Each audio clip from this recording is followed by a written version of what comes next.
Sir ప్రతి ఒక్కరు ఈ మధ్యకాలంలో చిన్నపిల్లల దగ్గర నుంచి కూడా తెల్ల జుట్టు సమస్య అనేది ఎక్కువగా చూస్తున్నాం సార్. ఎన్నో రకాల మెడిసిన్స్ వాడుతున్నారు. అయినా కూడా కొంచెం ఎట్లయినా షై ఫీలింగ్ ఉంటుంది కదా సార్ తెల్ల జుట్టు కనిపిస్తుంటే. ఏజ్డ్ వాళ్ళే వాటిని కవర్ చేయడానికి రకరకాల ప్రయత్నాలు చేస్తుంటారు. చిన్నపిల్లల్లో కూడా వస్తుంది. అసలు ఏమంటారు, ఏం వాడినా రిజల్ట్ ఉండదు. ఖచ్చితంగా ఏదైనా వాడామంటే దానివల్ల సైడ్ ఎఫెక్ట్స్ వచ్చి హెయిర్ ఫాల్ అవ్వడము, ఇంకా కొత్త సమస్యలు వస్తున్నాయి. అలా కాకుండా మేము మీ వీడియోలో చూసాం సార్, తెల్ల జుట్టు రాకుండా ఉండాలి అంటే, వచ్చిన జుట్టు రంగు మారాలి అంటే ఇలా చేసుకుంటే బాగుంటుంది అని చెప్పి. అది నిజంగా వర్కౌట్ అవుతుందా సార్? ఒక్కసారి ఆ రెమెడీస్ మా కోసం. ఫస్ట్ నేను ఫ్యాక్ట్ నిజం చెప్పాలి అంటే, ఇప్పుడు మీరు చూస్తున్నటువంటి హెయిర్ ఒరిజినల్ కలర్ కాదు. నాకు కూడా వైట్ హెయిర్ ఉంది. వైట్ హెయిర్ ఉంది కాబట్టి దాని మీద నేను రీసెర్చ్ చేశాను. కాకపోతే అది నా మీద కన్నా మా నాన్నగారి మీద బాగా పనిచేసింది. ఆయనకి రివర్స్ అయింది. 80% దాకా రివర్స్ అయింది. అంటే రివర్స్ అవ్వుద్ది అని చెప్పడానికి సోర్సెస్ ఉన్నాయి. నేను మా దగ్గర ఒక బుక్ ఉంది, 1950s బుక్. అది దాంట్లో అప్పుడు రీసెర్చ్ చేశారు. అప్పట్లోనే ఈ వైట్ హెయిర్ మీద రీసెర్చ్ చేశారు. అంటే ఇండియన్స్ కోసం కాదు, అప్పట్లో వెస్టర్న్ కంట్రీస్, అమెరికా ఇటువంటి ప్రాంతాల్లో విపరీతంగా వాళ్ళకు ఉంది వైట్ హెయిర్. దాని మీద వాళ్ళు రీసెర్చ్ చేసినప్పుడు కొన్ని రకాల సాల్ట్స్ వైట్ హెయిర్ బ్లాక్ అవ్వడానికి ఉపయోగపడింది. ఆయన చెప్పిన దాని ప్రకారం ఒక 1 year లైఫ్ స్టైల్ మార్చుకుంటే వైట్ హెయిర్ పూర్తిగా ముగ్గు పుట్ట బ్లాక్ అయింది అని దాంట్లో ఆ రీసెర్చర్స్లో తెలియజేశారు. ఓకే, అది నేను ఇంచుమించు అంటే నాకు 97లో నాకు వైట్ హెయిర్ స్టార్ట్ అయింది. అప్పటి నుంచి నేను దాని మీద స్టడీ చేస్తున్నాను. ఈ బుక్ నాకు దొరికి ఒక 10 years అయింది. ఇక అక్కడ నుంచి నేను ప్రయోగాలు మొదలుపెట్టాను. నేను మా నాన్నగారిని గమనిస్తూ ఉంటాను. ఇక్కడ ప్రథమంగా చెప్పాల్సింది ఏంటంటే, మనం మన జీవన విధానంలో ఈ పేస్ట్ పళ్ళు తోముకునే విధానంలో మ్యాక్సిమం మనం న్యూట్రిషన్స్ని కోల్పోతున్నాం.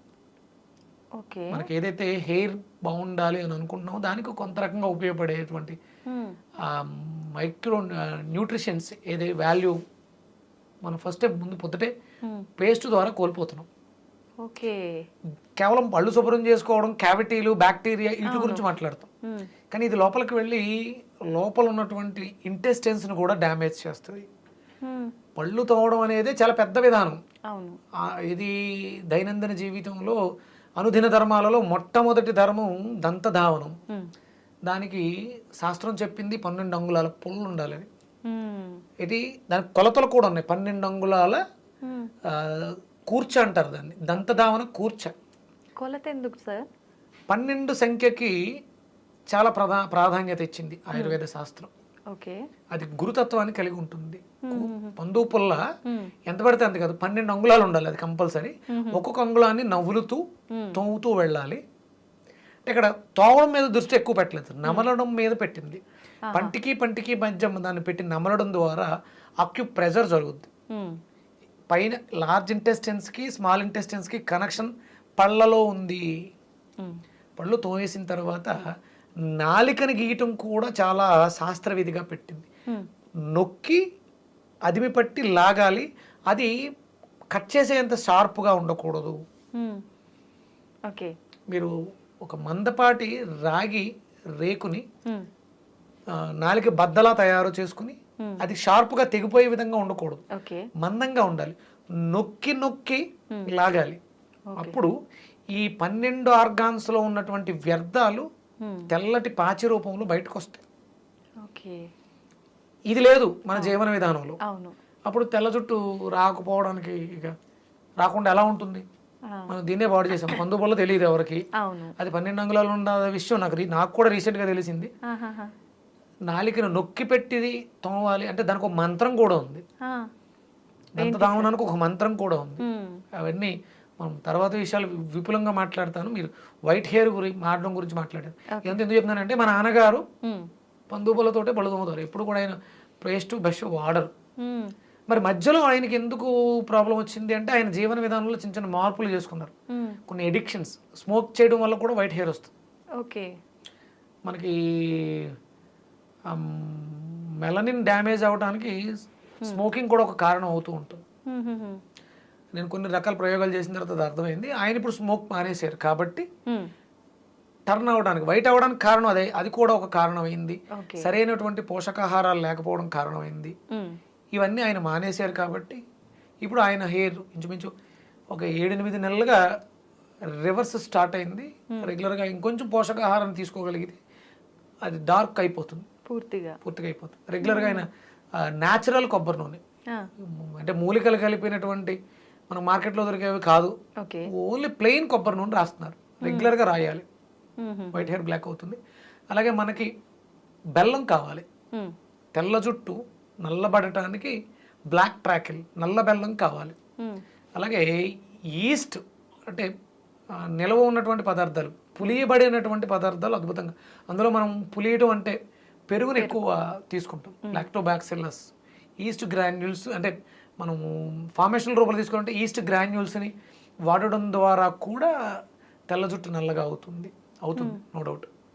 ఇంటేక్ తీసుకోవాలి, అంటే దాంట్లో బి కాంప్లెక్స్ ఫ్యామిలీ మొత్తం ఉంటుంది. అది లోపలికి వెళ్ళి గుడ్ బ్యాక్టీరియాని ప్రొడ్యూస్ చేస్తుంది కాబట్టి తెల్లగా అయిన జుట్టు నల్లగా అవడానికి, తెల్లగా అవుతున్న జుట్టుని ఆపడానికి ఉపయోగపడుతుంది. అలాగే కంపల్సరీ కుంకుడుకాయలు వాడాలి, అది తాపాన్ని తగ్గిస్తుంది. మనం వాడే కెమికల్ షాంపూస్ కూడా వైట్ హెయిర్ రావడానికి కారణం అవుతుంది. మీకు నేను చెప్పాను, టచ్, స్పర్శ ద్వారా కూడా వ్యాధి రోగాలు నయం అవుతాయి. అది మనం కుంకుడుకాయలని పిసుకుతాం, దాంట్లో ఉండేటువంటి పెంకు, నల్లగా ఉండే పెంకు చాలా గట్టిగా ఉంటుంది. ఇవన్నీ కూడా ఔషధ గుణాలని కలిగి ఉండడం ద్వారా చర్మం మేంచి మన శరీరం అంతా కూడా స్ప్రెడ్ అవుతుంది.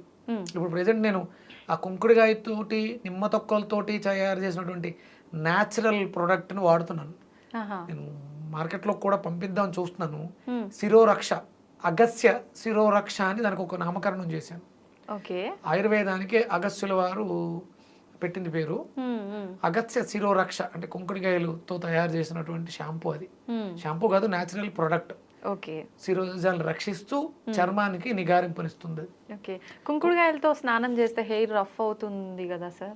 అవుదమ్మా, అందుకనే అంటే ఒక్కొక్క తత్వం ఒక్కోలా ఉంటుంది కాబట్టి దాంట్లో నానబెట్టిన మెంతులు వేయటం కూడా ఉంది, కండిషనర్.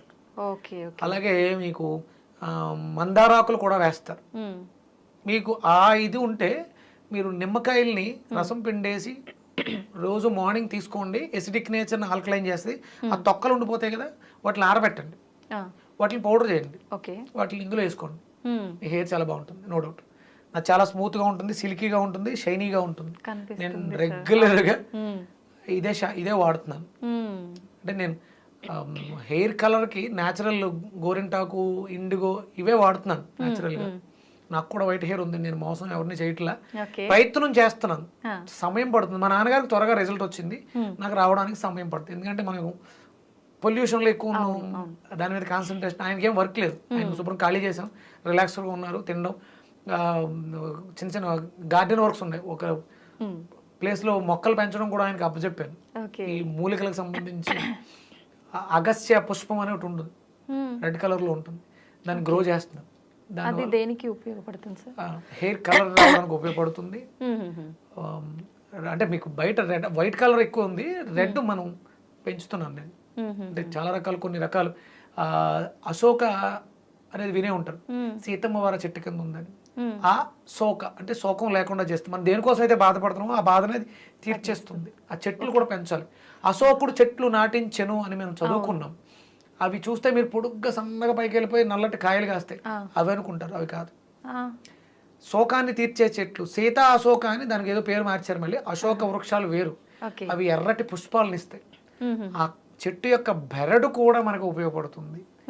మనకి ఏదో బాధ ఉంది, శోకిస్తున్నాం, ఆ శోకాన్ని తీర్చేస్తుంది అశోక. మీకు స్త్రీలకి ఋతు సమస్యలు వస్తాయి, అశోకారిష్ట అని ఒక సిరప్ దొరుకుతుంది, అది రెగ్యులర్ గా వాడండి, ఇర్రెగ్యులర్ పీరియడ్స్ తగ్గిపోతాయి. శోకాన్ని తీర్చేస్తుంది, కడుపు నొప్పి వస్తుందిగా, మీకు ఆ పెయిన్ తీసేస్తుంది అది అశోక. ఆ ఆకులకి, ఆ బెరడుకి కూడా ఆ ప్రాపర్టీస్ ఉన్నాయి, శక్తి ఉంది. అవి వాడడం ద్వారా కూడా మనం తెచ్చుకోవచ్చు. ఎలా తీసుకుంటారు సార్? ఆ సిరప్ ఎలా వాడచ్చు? ఉదయం 15 ml, మధ్యాహ్నం 15 ml, సాయంత్రం 15 ml. అంటే మెన్స్ట్రువల్ సైకిల్స్ ఇబ్బందులు ఉంటే 15 ml వాటర్ తోటి ఆఫ్టర్ ఫుడ్ రెగ్యులర్ గా తీసుకుంటే శోకాన్ని తగ్గిస్తుంది. మీరు కడుపు నొప్పితో బాధపడాల్సిన అవసరం ఉండదు. అంటే ఇబ్బంది అది సాల్వ్ అయ్యే వరకు వాడి క్యూర్ తర్వాత ఆపేయొచ్చు. ఆపేయచ్చు. ఓకే. జీవితాంతం ఏది చేయకూడదమ్మా. అది కూడా మళ్ళీ మనం వీళ్ళని తిడుతూ ఉంటాం, ఇంగ్లీష్ మందుల మీద ఆధారపడి అవి చేసేస్తున్నారు, దీ చేసేస్తున్నారు అంటే దోచుకునే వాళ్ళు మారతారు అంతే. వాళ్ళు మెడిసిన్స్ ఇచ్చారు, ఇక్కడ మేము సిరప్స్ ఇస్తాం, అది తప్పు. ఏదైనా ఒకటే, ఓకే. ఏదైనా సమస్య ఉంది, సమస్యని సాల్వ్ చేసేస్తే క్యూర్ అయిపోతే ఒక 3 నెలలో 6 నెలలో అయిపోయింది. అక్కడతో మళ్ళీ మీరు సమస్య అంటూ విక్రమాదిత్య దగ్గరికి వెళ్ళాల్సిన అవసరం ఉండకూడదు, ఎవరి దగ్గరికి వెళ్ళకూడదు. ఇవి చిన్న చిన్న చిట్కాస్ ఉన్నాయి. కుంకుడుకాయలతో తలంటుకోవటం, కుంకుడుకాయలు డయాబెటీస్ని కూడా తగ్గిస్తాయి. ఓకే, ఎలా సార్? మనం దంతధావనం చూర్ణం కింద వాడుకుంటే అది కొంచెం చేదుగా ఉంటుంది. శుభ్రం చేసుకోవడం కోసం క్యావిటీస్ బ్యాక్టీరియా అంటున్నాం కదా, ఈ కెమికల్స్ లాలాజలంలో 18 మైక్రో న్యూట్రిషన్స్ని పాడు చేస్తాయి. ఈ కుంకుడుకాయ వృద్ధి చేస్తుంది, తాపాన్ని తగ్గిస్తుంది, నోట్లో పుల్లను మాన్పిస్తుంది.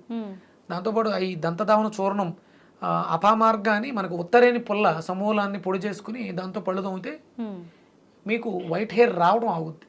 ఉత్తరేని పొడి. అలాగే నల్లటి గుణం కలిగినటువంటి నేరేడు పళ్ళు జుట్టు నల్లగా అవడానికి అవకాశం ఇస్తాయి. వంకాయ జుట్టు నల్లగా అవడానికి అవకాశం ఇస్తుంది. వంకాయ కూడా నల్ల వంకాయలు ఉంటాయి కదా, అంటే అది వెళ్ళి డైరెక్ట్ జుట్టు మీద పని చేయదు, కిడ్నీని శుభ్రం చేస్తుంది. కిడ్నీ బాగుంటే జుట్టు నల్లగా ఉంటుంది. ఇవి ఇంటర్లింక్స్ ఇవన్నీ కూడా. అలాగే పండిన దొండకాయలు కూడా జుట్టు నల్లగా అవడానికి అవకాశం. మందార పువ్వు ఎర్రగా ఉంటుంది, హైబిస్కస్, కానీ మందార ఆకులు జుట్టు నల్లగా అవడానికి సపోర్ట్ ఎలా చేస్తాయంటే ఆ శక్తి మూలాధారాన్ని యాక్టివ్ చేయడం ద్వారా తెల్లగా అయిన జుట్టు నల్లగా అవుతుంది. అంటే వైట్ హెయిర్ వచ్చింది అంటే మూలాధారం ప్రాపర్గా లేదు అని అర్థం. అందుకని ఎర్రగా ఉండే పదార్థాలు తింటే మూలాధారం యాక్టివ్ అవుతుంది. మూలాధారం ఎర్రగా ఉంటుంది కానీ అది జుట్టును నల్లగా ఉంచుతుంది, మెలనిన్ అక్కడ ప్రొడ్యూస్ అవుతుంది. ఇవన్నీ ఇంటర్లింక్స్. ఇప్పుడు అది పండిన దొండకాయ అన్నారు కదా సార్, తినాలా సార్ అది? మనం దొండకాయలు పండితే కూర పాడేస్తాం కదా, మిక్సీలో వేసి జ్యూస్ కొట్టండి, దాన్ని జ్యూస్ చేసుకుని తాగేయండి, లివర్ ఫిల్టర్ అయిపోద్ది, మూలాధారం యాక్టివ్ అయిపోద్ది. ఒకవేళ వైట్ హెయిర్ సమస్య అంటే చర్మ వ్యవస్థ, జుట్టు నల్లగా అవడానికి అవకాశం ఏర్పడుతుంది. ఒకవేళ అప్పుడే స్టార్ట్ అయింది ప్రీమెచ్యూర్డ్, అది ఆగుతుంది, జుట్టు ఒడ్డం కూడా తగ్గుతుంది. అందులో ఇంకేమైనా కలుపుకోవచ్చా సార్? అల్లం ముక్క, నిమ్మకాయ రసం, మజ్జిగ, మన ఇష్టం. ఈ రకాల అంటే ఇటువంటి ఫుడ్స్ మనం తీసుకుంటూ బెల్లం, కొబ్బరి నూనె, నార్మల్ ప్లెయిన్ కొబ్బరి నూనె తలకి రాయాలి, రోజు రాయాలి. అలాగే మనం తీసుకునే వాటిలో ఐరన్ కంటెంట్, బెల్లం, నల్ల బెల్లం ఉండాలి. ఈస్ట్ అంటే నిల్వ ఉన్నటువంటి పదార్థాల్లో మనం చెద్దనాన్ని కూడా ఈస్ట్ గానే భావిస్తాం. నైట్ నానబెట్టిన తోడు పెట్టిన అన్నంలో కూడా ఈస్ట్ ఫామ్ అవుతుంది. లేదా అలా కుదరట్లేదు అనుకున్నప్పుడు డ్రై ఈస్ట్ గ్రాన్యూల్స్ దొరుకుతాయి. ఒక చిటికెడు నీళ్ళలో వేసుకుని నానబెట్టి దాని మజ్జిగలోను మనం వేసుకునే పదార్థాల్లో అవకాశం ఉంటే, మరి చపాతీలు చేసుకున్నప్పుడు దాంట్లో వేయటం, దాన్ని తీసుకోవడం, ఈస్ట్ని తీసుకోవడం రెగ్యులర్గా చేస్తూ ఉంటే వైట్ హెయిర్ బ్లాక్ అవ్వడానికి అవకాశం ఉంది. సిట్రస్, విటమిన్ సి ఉన్నటువంటి ఉసిరి రెగ్యులర్గా తీసుకోండి. మన ఫుడ్స్ మార్చుకుంటే చాలు. ఎసిడిక్ నేచర్ ఫుడ్స్, మీరు B12 బాగుందని చెప్పేసి మీట్ ఎక్కువ తిన్నా కూడా వైట్ హెయిర్ వచ్చేస్తుంది. అవేమి నాన్ వెజ్ జోలికి వెళ్ళకండి, సాత్వికంగా ఉండండి, తేలికగా జీర్ణం అయ్యేలా చేయండి, ఆటోమేటిక్గా వైట్ హెయిర్ బ్లాక్ అయిపోతుంది. మినిమం 6 to 1 yearలో ఇవి రెగ్యులర్గా చేస్తే వైట్ హెయిర్ బ్లాక్ అవుతుంది 100%, నో డౌట్. ఇప్పుడు ఈ ఆల్రెడీ ఉన్న వాళ్ళు కలర్ వేస్తుంటే కలర్ వేయటం ఆపేయండి. ఆ కెమికల్ ఆపేస్తే ఆక్సిజన్ బాగా తీసుకుంటుంది. రోజు రెగ్యులర్గా నూనె రాస్తూ ప్రాణాయామం, నడక ఇలాంటివి చేస్తూ ఉంటే డెఫినెట్గా అంటే ఒకటి మనలో ఆత్మనూన్యత భావం ఏర్పడుతుంది. వైట్ హెయిర్ వచ్చినా, బాల్డ్ హెయిర్ వచ్చినా దాన్ని మనం పెంపొందించుకుంటే ఆటోమేటిక్గా ఈ సమస్యల నుంచి ఓవర్కమ్ అవ్వచ్చు.